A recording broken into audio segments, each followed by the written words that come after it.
Hi.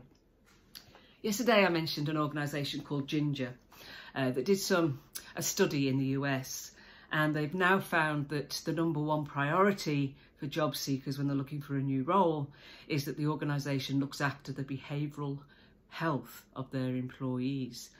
So it's all about attracting and retaining talent. If you don't, you won't. Now, the same company, Ginger, also did some research which had some disturbing statistics, and I'm going to read them so I don't get them wrong. Okay, so one of the most worrying trends they found that was, despite the increase in the demand from employees for behavioural health services, and behavioural health is mental issues and substance abuse, people were still experiencing significant barriers to accessing support. And while most people experience stress regularly, don't we all, only 26% sought professional help. 26%, over a quarter of people suffering are seeking out professional help. And 20% of those surveyed said they didn't seek out help due to a concern that if their employer knew they were seeking help, it was going to hurt their career.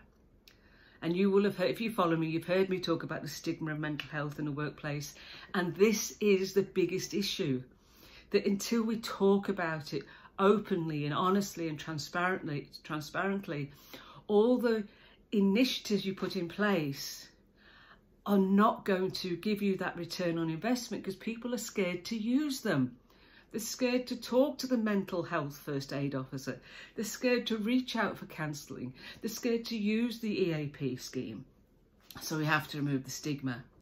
And I also looked at a McKinsey article called Mental Health in the Workplace, The Coming Revolution, I hope. And they referred to a Deloitte study in the UK. So I've talked about some US numbers. This study found 84% of employees have experienced physical, psychological or behavioural symptoms of poor mental health where work was a contributing factor. 84% mental health contributed to by the work. 35% of those employees did not approach anyone for support. At the most recent time they've experienced an issue. 86% would think twice before offering to help a colleague whose mental health they were concerned about. That is scary. 76% of line managers believe employee wellbeing is their responsibility. That's great.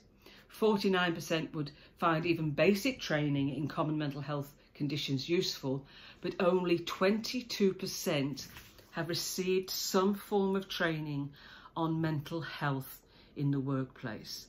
So how can we expect our leaders of people to be effectively helping people with mental health conditions when they've had no education and no support themselves? Talk to you tomorrow. Bye.